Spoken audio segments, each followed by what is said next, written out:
మీ ఎలాంటి వ్యాపార ప్రకటనలకైనా వెంటనే మా ఛానల్ సంప్రదించండి. అందరికి నమస్కారం. నేను శిరీష. ముందుగా అందరికీ శ్రీ పరాభవనామ సంవత్సర ఉగాది శుభాకాంక్షలు. ప్రస్తుతం మనతో పాటు ఉన్నారు ప్రముఖ ఆధ్యాత్మికవేత్త శ్రీ శ్రీ నిత్య విద్యానంద భారతి స్వామి గారు. గురుగారితో మాట్లాడదాం. నమస్కారం గురుగారు. నమస్కారం. గురుగారు, ముందుగా మీకు ఉగాది శుభాకాంక్షలు అండి. ప్రేక్షక మహాశయులందరికీ కూడా పరాభవనామ సంవత్సర ఉగాది నమస్కారం. గురుగారు, ముఖ్యంగా ఉగాది అనగానే మన తెలుగు ప్రజలకు అందరూ గుర్తుకొచ్చేది జాతకాలు. ఈ సంవత్సరం మాకు ఎలా ఉంటుంది, ఎలాంటి జాగ్రత్తలు తీసుకోవాలి, ఎందులో అభివృద్ధి ఉంది, ఎందులో లేదు, ఎలాంటి జాగ్రత్తలు తీసుకుంటే మన ఈ సంవత్సరం అంతా సాఫీగా జరిగిపోతుంది లైఫ్ అని అనుకుంటూ ఉంటారు కదా. మరి ముఖ్యంగా చూసుకుంటే ద్వాదశి రోజులు అయినా మకర రాశి వారికి ఎలా ఉండబోతుంది అంటారు? ఈ నవగ్రహాల ప్రభావం ఈ రాశి వారికి ఎలా ఉంటుందంటారు? ఎలాంటి జాగ్రత్తలు తీసుకుంటే బాగుంటుందంటారు? మకర రాశి వారికి ఎవరైనా సరే కొత్త సంవత్సరం ఎలా వచ్చింది, ఎలా ఉండబోతుందని ప్రతి ఒక్కరూ చూసుకుంటారు. కాబట్టి ప్రేక్షక మహాశయులందరికీ కూడా పరాభవనామ సంవత్సర ఉగాది శుభాకాంక్షలు తెలియజేస్తూ, ఈ మకర రాశిలో జన్మించినటువంటి వారి జీవనశైలి ఎలా ఉండబోతా ఉంది, వీరి పరిస్థితులు ఎలా ఉన్నాయి, వీళ్ళ ఆదాయం ఎలా ఉంటుంది, ఖర్చు ఎలా ఉంది, రాజ్యపూజ్యం ఎలాగుంది, అవమానం ఎలాగుంది, ఇవన్నీ ఇక్కడ మనం తెలుసుకోవాలి. ఈ మకర రాశి వారికి పాపం ఏమిటో ఎప్పుడూ కూడా ఆ రాశి వాళ్ళకి ఎప్పుడూ అవమానాలే, ఏ సంవత్సరమూ కలిసి రాదు. ఎన్ని ఆశావాహులు వీళ్ళ జీవితం అంతా ఆశపడటమే. అందుకని ఎక్కువ నిరాశ నిస్పృహలకు మారిపేరు మకర రాశి. అందుకని ఈ పరాభవనామ సంవత్సరంలో వీరికి ₹2 ఆదాయం వస్తే ₹8 ఖర్చు ఉంటుంది. ₹2 ఆదాయం, ₹8 ఖర్చు. అంటే ఇక్కడ ప్రాబ్లం ఏమిటంటే అప్పు చేసే వ్యాపారాలు చేస్తారు వీళ్ళు. ఒక టీవీ కొనుక్కోవాలి, అప్పు కావాలి. ఫ్రిడ్జ్ కొనుక్కోవాలి, అప్పు కావాలి. ఏసీ కొనుక్కోవాలి, అప్పు కావాలి. కారు కొనుక్కోవాలి, అప్పు కావాలి. అన్నీ అనుభవిస్తారు, అప్పుతోటే ముడిపడి ఉంటుంది. అందుకని వీరికి అవమానాలు కూడా ఎక్కువే. ఇద్దరే గౌరవిస్తారు వీళ్ళు, 6 తిడతారు. అందుకని రాజ్యపూజ 2 అయితే అవమానం 6 ఉంటుంది. అందుకని ఈ సంవత్సర కాలం మొత్తము కూడా ఈ మకర రాశి వారికి అప్పు చేసి పప్పుకూడు అన్నట్టుగా ఉంటుంది వీరి ప్రయాణం అంతా. అందుకని ఏంటంటే కాస్త అత్యాశలకు పోకుండా జాగ్రత్తలు పడితే మంచిగా జరుగుతుందని చెప్పొచ్చు. వీరి స్వభావం ఎలా ఉంటుందంటారు? మకర రాశి వారి స్వభావం ఎప్పుడూ కూడా అవకాశవాదులు, ఎప్పుడు అదిమి పట్టి కూర్చుంటారు. వారు ఏదైనా ఒక ప్లేస్లో ఉంటారు. ఆ కోర్టులోకి వెళ్తేనే బలం వాళ్ళకి, వేరే వాళ్ళ చోటుకి వెళ్ళి వాళ్ళు ఏం మాట్లాడలేరు. అందుకని వీరి స్వభావం ఎంతసేపు ఏంటంటే వారికి ఎక్కడైతే బలం చేకూరుతుందో ఆ ప్రదేశంలోనే ఎక్కువ కూర్చుంటారు. వీరు వేరే ప్రదేశం, ఇప్పుడు మీ ఇంటికి వచ్చి మాట్లాడలేరు, వాళ్ళ ఇంట్లోనే ఉంటేనే బలం. అందుకని వీళ్ళు ఏదో ఒకటే నమ్ముకుంటారు, అక్కడే ఉండిపోతారు, అది దాటి బయటికి రారు. అందుకని వీరి జీవితాంతం ఎదురు చూడటమే సరిపోతుంది. అందుకని ఏంటంటే వీళ్ళు ఆశావాహులు, ఎవరైనా వస్తారా, ఏదైనా చేస్తారా, ఏదైనా పెడతారా, ఎవరైనా ఇస్తే బాగుండు, ఒక 10,000 ఇస్తే బాగుండు, 20,000 ఇస్తే బాగుండు, ఇలాంటి ప్రయత్నాలు ఎక్కువ జరుగుతుంటాయి. అంటే ఎక్కువగా డిపెండెంట్గా ప్రయాణం చేస్తారు వీళ్ళు. ప్రథమార్థం బాగుందంటారా, ద్వితీయార్థం బాగుంటుంది? మకర రాశిలో పుట్టినటువంటి వారికి ద్వితీయార్థమే కాస్త అనుకూలంగా ఉంది. ప్రథమార్థంలో అంత ఆశించిన ఫలితాలు లేవు. గురుగారు, మరి విద్యార్థులకు ఎలా ఉందంటారు? మకర రాశిలో పుట్టినటువంటి విద్యార్థులు విపరీతమైన కోపిస్టులమ్మా, విపరీతమైన కోపిస్టులు. అసలు తల్లిదండ్రులు కూడా వాళ్ళని కంట్రోల్ చేయలేరు. తల్లిదండ్రుల మాట వినరు. వారికి నచ్చినట్టు, వాళ్ళకి చేసినట్టు ఎలా పడితే అలా ఉంటారు ఈ మకర రాశి వారు. అది కూడా పరాభవనామ సంవత్సరం. వీడు మొన్నటిదాకా సైలెంట్గానే ఉన్నాడు కదా, ఎందుకు ఇలా తయారయ్యాడు అనేటువంటి ఆలోచనకు వచ్చేస్తారు తల్లిదండ్రులు. అంటే కొత్త కొత్త అలవాట్లు అన్ని చేస్తుంటారు. యాటిట్యూడ్ అంతా మారిపోతుంది, బాగా హైపర్ యాక్టివ్గా ఉంటారు వీళ్ళు ఇప్పుడు. అందుకని విద్యార్థులు అందరూ కూడా ఈ ప్రథమార్థంలోనంతా ఎలా ఉంటారు, ద్వితీయార్థంలో కాస్త ఆగిపోతారు. ఇంకా మరి ఉద్యోగ వ్యవస్థలో ఉన్న వారికి ఎలా ఉంటుంది అంటారు? ఉద్యోగం మారాలి అంటే ఈ సంవత్సరంలో వీరికి కలిసి వస్తుంది అంటారు? ఇక్కడ ఏంటంటే ఈ మకర రాశిలో ఉద్యోగ ప్రయత్నాలు చేస్తున్నటువంటి వాళ్ళు, ఉద్యోగంలో ఉన్నటువంటి వాళ్ళు ఎక్కువ గొడవలకి దిగిపోతారు. ఎందుకంటే వీరు తప్పు చేస్తారు, వీరిని ఏదనంటే వీళ్ళు తట్టుకోలేరు. అది అక్కడెక్కడ వచ్చిన చిక్కు. వీరు ఎదుటి వాళ్ళు తిట్టేస్తుంటారు, ఎదుటి వాళ్ళు వీళ్ళని ఏదనంటే గొడవ పడతారు తిరిగి. అది మకర రాశి వారి స్వభావంలో ఉద్యోగస్తులు ఎక్కువ ఉంటారు. అందుకని మకర రాశిలో ఉన్నటువంటి వాళ్ళు ఉద్యోగాలు చేస్తున్నటువంటి చోట తోటి ఉద్యోగులతో ఘర్షణ పడేటువంటి అవకాశాలు ఈ పరాభవన సంవత్సరాలు జరుగుతాయి, ఎక్కువ ఉంటాయి. కోర్టు కేసులు కూడా జరుగుతాయి, వాళ్ళే కేసులు పెడతారు, వాళ్ళే కూడా పోలీస్ స్టేషన్కి వెళ్ళాల్సి వస్తుంది. ఇలాంటి కొత్త కొత్త వైరాగ్యాలన్నీ కూడా ఇందులో జరుగుతాయి. రెండోది, మకర రాశిలో ఉన్నటువంటి ఉద్యోగస్తుల అన్నదమ్ముల మధ్యలో వైరాలు జరుగుతాయి ఈ సంవత్సరం. దానివల్ల కూడా కోర్టు బిట్లు ఎక్కాల్సి వస్తుంది. చిన్న చిన్న తగాదాలు కూడా భార్యాభర్తలు పోలీస్ స్టేషన్కి ఎక్కాల్సి వస్తుంది. ఇవన్నీ మకర రాశిలో ఉన్నాయి పరాభవన సంవత్సరాలు. కాస్త జాగ్రత్తగా ఉండాల్సిమా. ఉద్యోగాలు మార్చొచ్చు అంటారా మరి? ఉద్యోగాలు మారరు వీళ్ళు, మారరు వీళ్ళు, ఎక్కడికి వెళ్ళరు, వాళ్ళు అక్కడికే బలం.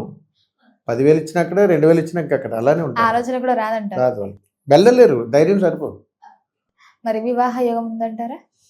మకర రాశిలో వివాహ యోగం అనేది ద్వితీయార్థంలో బాగుంది, ప్రథమార్థంలో వివాహ ప్రయత్నాలు ఫలించవు. సంతానం కూడా అంతే. మరి తల్లిదండ్రులు పిల్లల పట్ల ఎలాంటి జాగ్రత్తలు తీసుకోవాలి? ఇక్కడ చాలా జాగ్రత్తగా ఉండాల్సింది ఎవరంటే కుటుంబంలో అందరూ జాగ్రత్తగానే ఉండాలి. ఇక్కడ ప్రాబ్లం ఎక్కడ వస్తుందనంటే మకర రాశిలో జన్మించినటువంటి వాళ్ళకి వ్యాపార నష్టాలు ఉన్నాయి తల్లి ఈ సంవత్సరం. దానివల్ల ఏమవుతుందంటే ఇంట్లో ఉన్నటువంటి ఆస్తులు తీసేయాల్సి వస్తుంది. వీళ్ళు ఎక్కడో సంతకం పెట్టి ఎవరికో షూరిటీ ఉండి మధ్యలో ఇరుక్కుపోతారు మకర రాశి వారు. తద్వారా ఏమవుతుందంటే ఇంట్లో ఉన్నటువంటి వాళ్ళు ఏదో ఒకటి తనఖా చేసి అవి చేసి తీసేసి బాకీలు తీరుస్తారు. అందుకని ఒక కంట కనిపెడుతూ అప్రమత్తంగా ఉండాలి బిడ్డల పట్ల. ఉదాహరణకి క్రికెట్ ఆడటానికి పోయారు చిన్నపిల్లలు అనుకుంటాం, అక్కడ కూడా అప్పు చేస్తాడు వాడు. ఫ్రెండ్స్తో 4 కలిసి బయటికి వెళ్ళారు, అక్కడ కూడా అప్పు చేస్తారు. కాలేజీలో చదువుతున్నారు, అక్కడ కూడా అప్పు చేస్తారు. అందుకని ధనం పట్ల చేయి చాచేటువంటి ప్రయత్నం అంతా కూడా ఈ పరాభవన సంవత్సరంలో మకర రాశిలో జరుగుతుంది. అందుకని పెద్దలు అప్పు చేసే ప్రయాణం చేస్తారు, పిల్లలు అప్పు చేసే ప్రయాణం చేస్తారు. అందుకని తల్లిదండ్రులు బిడ్డల పట్ల కాస్త అప్రమత్తంగా ఉండాలి, అంతకుమించిన సొల్యూషన్ లేదు ఇక్కడ. ఈ ఏడాదిలో కుటుంబ వాతావరణం ఎలా ఉంటుందంటారు? మకర రాశి వారికి కుటుంబం పట్ల కాస్త అనారోగ్య సమస్యలు ఎక్కువగా ఉన్నాయి. ఇంట్లో పిల్లలకి బాగోదు, తల్లిదండ్రులకి బాగోదు. ఇంట్లో బాగా వయసులో పెద్ద ఉన్న వాళ్ళు అయితే హాస్పిటలైజేషన్ కాదు, అంటే కాస్త ఇబ్బందులే ఉన్నాయి. సినీ రంగంలో ఉన్న వారికి ఎలా ఉంటుందంటారు? మకర రాశిలో ఉన్నటువంటి వాళ్ళు సినీ రంగంలో ఉన్నటువంటి వాళ్ళు అయితే మాత్రం కాస్త విరామం తీసుకోవడం మంచిది. ప్రకటించేస్తాం ఇంకా మంచిది. విరామం ప్రకటించేసి ఈ సంవత్సరం నేను ఎందులోనూ నటించను, ఏమీ చేయనని చెప్పి వాళ్ళు విశ్రాంతి తీసుకోవాలి. కళారంగం అంత రాణించే అవకాశాలు లేవు. చాలా కళారంగాలన్నీ మరుగున పడతాయి మకర రాశిలో జన్మించిన వాళ్ళకి. మరి రాజకీయ రంగంలో ఉన్న వారికి ఎలా ఉంటుంది? ఇక్కడ కాస్త మంచి వార్తలు వింటారు. మకర రాశిలో జన్మించినటువంటి వాళ్ళు, రాజకీయ రంగంలో ఉన్నటువంటి వాళ్ళు చాలా శుభవార్తలు వింటారు, ప్రమోషన్లు వింటారు, మంచి అధికారం వస్తుంది, కొత్త కొత్త పదవులు రావచ్చు, ఏ రకంగానే కలిసి వస్తుందని చెప్పొచ్చు. దూర ప్రయాణాలు చేయొచ్చు అంటారా ఈ ఏడాది? మకర రాశిగా ఉన్నటువంటి వాళ్ళు దూర ప్రయాణాలు చేయొచ్చు. వాహనాలకు ఇబ్బంది వస్తుంది కానీ వీళ్ళకి ఇబ్బంది రాదు. అది ఇక్కడ గృహ యోగం, వాహన యోగం కూడా ఉందంటారా? ఇక ఏ యోగం లేదు వీళ్ళకి. మకర రాశి వాళ్ళకి పరాభవన సంవత్సరంలో గృహ యోగం లేదు, వాహన యోగం లేదు, ఏ యోగం లేదు తల్లి. గురుగారు, మరి మొత్తం మీద ఆర్థిక పరంగా, ఆరోగ్య పరంగా ఎలా ఉంటుందంటారు? ఆర్థిక పరంగా అంత ఆశాజనకంగా లేదు వాస్తవికంగా. అంటే వచ్చే ఆదాయం కానీ వీరు ఖర్చు పెట్టేటువంటిది కానీ ఏదైనా 2 రూపాయలు వస్తుంది, 8 రూపాయలు ఖర్చు పెట్టాలి. అందుకని ఏంటంటే వీళ్ళు అప్పే డిపెండెంట్ కంప్లీట్గా. అందుకని ఏంటంటే వీళ్ళు అవకాశం ఉన్నంత మేర ఉన్న దాంట్లో బ్రతకడం మంచిది. పరాభవన సంవత్సరాలు ఎవరో వచ్చి కొత్త కొత్త ఏదైనా చేస్తే తొందరపడి దూకేకండి నాయన. మీరు ఇప్పటివరకు ఎలా అవుతున్నారో అలాగే ఉండండి. గురుగారు, ముందు చూసుకుంటే ఈ సంవత్సరం అంతా 12 నెలలు, మరి వీళ్ళకి ఏ నెల బాగా కలిసి వస్తుంది అంటారు ఈ నెలల్లో? ఈ మకర రాశి వారికి ఓవరాల్గా ఒక 3 నెలలు, ఆగస్ట్ నెల, అక్టోబర్ నెల, డిసెంబర్ నెల, ఒక మధ్యలో ఒక నెల గ్యాప్ ఇచ్చి ఆగస్ట్ నెల, అక్టోబర్ నెల, డిసెంబర్ నెల, ఈ 3 నెలల్లోనూ కాస్త మంచి ఫలితాలు వస్తాయి. అంటే వీళ్ళు ఏదైనా చేస్తే అది ఫెయిల్ అవ్వకుండా కాస్త సక్సెస్ అవ్వడం అనేది అప్పుడు చూస్తారు. వీళ్ళు ఏదైనా పెట్టుబడులు పెట్టాలి, కొత్తగా బిజినెస్ స్టార్ట్ చేయాలి, ఏదైనా సొంతగా వ్యాపారం పెడదాం అనుకుంటే మకర రాశి వారికి ఏ వ్యాపారం కలిసి వస్తుంది అంటారు? పెట్టుబడులు కూడా పెట్టొచ్చు అంటారు? మకర రాశి వారికి నమస్కారం. ఎందులోనూ మీరు పెట్టుబడి పెట్టండి, ఏమి చేయకండి. ఎందులో పెట్టుబడి పెట్టినా నష్టమే. అందుకని మీకు బాగా ఇప్పుడు దాకా కలిసి వచ్చే రంగంలో ఉన్నా మీకు తెలుసు, మీరు ఇప్పటికీ నష్టాలే చూస్తున్నారు. మీరు ఏ రంగంలో ఉన్నా, మీరు మకర రాశి వారు అయితే మీరు ఏ వ్యాపారం చేసినా మీరు పుట్టి పెరిగిన దగ్గర మీరు నష్టాలే చూసే తప్ప లాభాలు చూడాలి. ఇప్పుడు కూడా అంతే. గురుగారు, అలాగే ఎవరైతే గవర్నమెంట్ జాబ్స్ కి ట్రై చేస్తుంటారో వాళ్ళకి ఈ ఏడాది అయినా గవర్నమెంట్ జాబ్స్ తగిలే ఛాన్సెస్ ఉన్నాయంటారు? ఇక్కడ మకర రాశిలో ఉన్నటువంటి వాళ్ళు ఎవరైనా ఉద్యోగం మానేసి ఖాళీగా ఉంటే వాళ్ళు తిరిగి ఉద్యోగంలో జాయిన్ అవుతారు. కొత్తగా ప్రయత్నం చేసేటువంటి వాళ్ళకి ఏ లాభాలు లేవు. రెండోది, ఒకవేళ సస్పెండ్ అయిన వాళ్ళు కావాలంటే మళ్ళీ కోర్టు కేసుల ద్వారా ఇతర వాటి ద్వారా మళ్ళీ రీజాయినింగ్ అయ్యే అవకాశాలు కూడా ఉన్నాయి. సో అలా కలిసి వస్తుంది వీళ్ళకి. మరి మొత్తం మీద చూసుకుంటే ఈ ఏడాది అంతా వీరికి రాజయోగమా, పోరాటం?